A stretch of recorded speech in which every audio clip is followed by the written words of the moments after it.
people who are given the stigmata. Another thing are victim souls. Okay, and these are extraordinary graces that are given that accentuate or highlight the extraordinary union that they have, a mystical union they have with Christ. Okay. In very, very recent years, I would say Mother Angelica experienced this, the latter part of her life.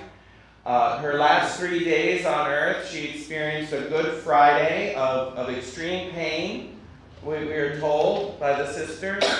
Saturday seemed kind of calm, and then she passed on Easter. And so she kind of recapitulated the life of Christ in her own unique way.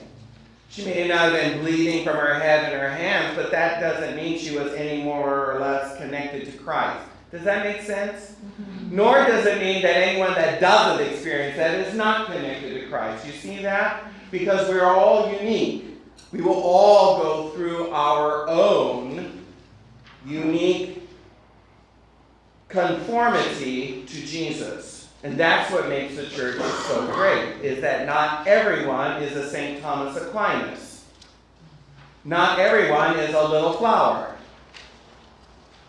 Not everyone is St. Joseph Cupertino. Not everyone is a St. Catherine of Genoa. You see what I mean?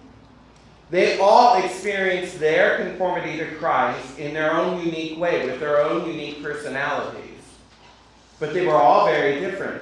And so we would expect the same from all of us, because God treats us as individuals and expects us to conform to his Son in his way and in our own unique manner. Yes, and several other people have had the stigmata as well. And it's a unique grace that's given to certain people. It is. It's extremely painful.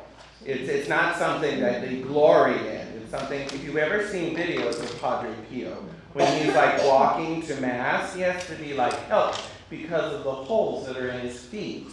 You know, you can't just walk on those. You know, but I think we get a glorified picture, or we romanticize some of the sufferings of the saints. You know, we don't think, St. Francis, talking to birds and all that, just kind of tra-la-la-la-la-la-la through life. No, I'm sure he suffered tremendously with bearing the stigmata, and I think we have to realize that was how he gained holiness. Excuse me, I'm just throwing in. Padre Pio, he was praying for to receive stigmata for a number of years. It didn't happen overnight. He didn't pray for it. No one prays for it. No, it happened to him while in prayer. It's given to you. You don't pray for it. No. He received it like in 1910, I believe, something like that. And for 50 years, he was sequestered by his order. So, yeah, it's a very interesting. And he died in 1968. So it's like, this isn't in the Middle Ages. We're talking about in modern times,